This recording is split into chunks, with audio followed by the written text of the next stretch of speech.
My pain and suffering began when I was 5 years old. I was sexually abused by my grandfather, and I came to learn many years later that on that day, he chained me to the foundation of a wall that I would go on to grow around myself for 45 years. In fact, when I discovered it, it was 45 years tall and 45 years thick. During those 45 years of my suffering, I continued to endure more abuse, more trauma, and a lot of pain and suffering that I inflicted upon myself. In fact, I often refer to myself as the wretched abuser because I can be the absolute worst abuser of myself that I've ever met. I was date raped and then bullied when I was in high school.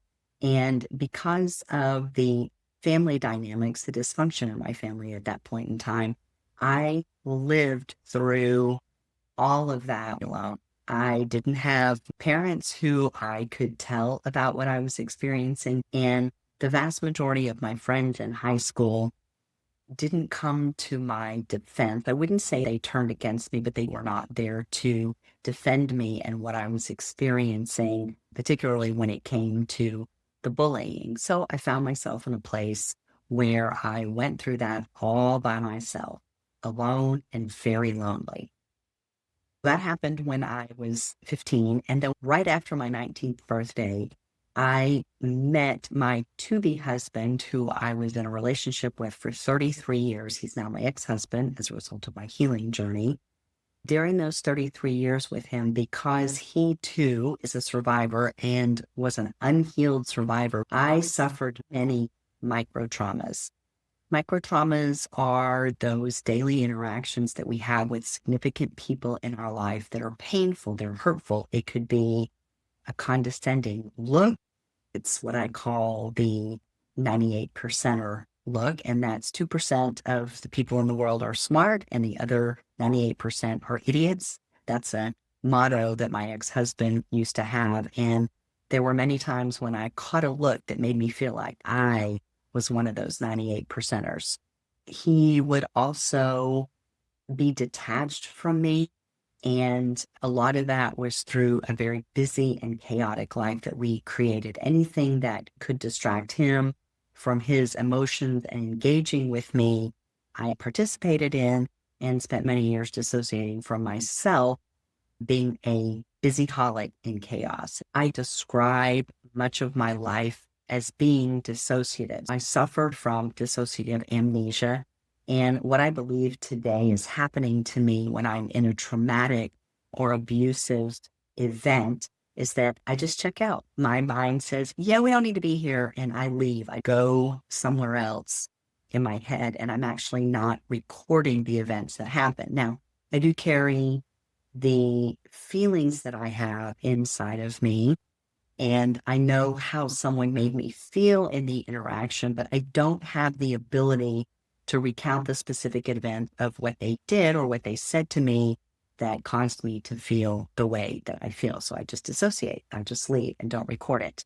I'm actively work on that now when I'm in a situation where I'm having a conversation with someone that could be triggering for me and put me into that state. I'm actually very much aware of it now and really trying to stay focused so that I can keep a hold of the events and then be able to process both the event and my emotions properly once it's all over. Dissociation, I could also use that word for substance abuse and drinking too much alcohol. There were periods of time in my life when I really engaged in a lot of reckless behavior around drugs and alcohol. It's only by the grace of God that I did not suffer catastrophic consequences from my behavior, either spending some time with law enforcement or injuring myself or someone else, even worse, taking someone's life. It's by the grace of God that those things never happened to me. As I've thought about all of this in my life more recently, I really feel like it's God's grace that prevented me from becoming an addict, because there might have been some years when that might have been what I was trying to do. Had I had that addictive personality, I may very well have become an addict. God's grace in my life, that did not happen to me. But nevertheless, there was a period of time when my alcohol and drug use was a form of dissociation. And Then I also dissociated by being that busy holic in chronic chaos. And that was my life for the vast majority of those 30 years. I was busy as a professional with a career that was skyrocketing, sought after, and very much in demand because I was very good at the work I was doing. I traveled a lot away from home and worked long hours and very intense projects.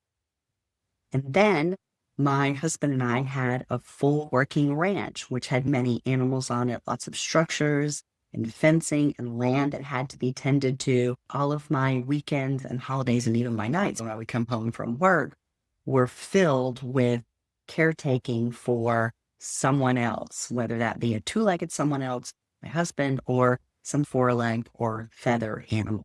I never had time for myself.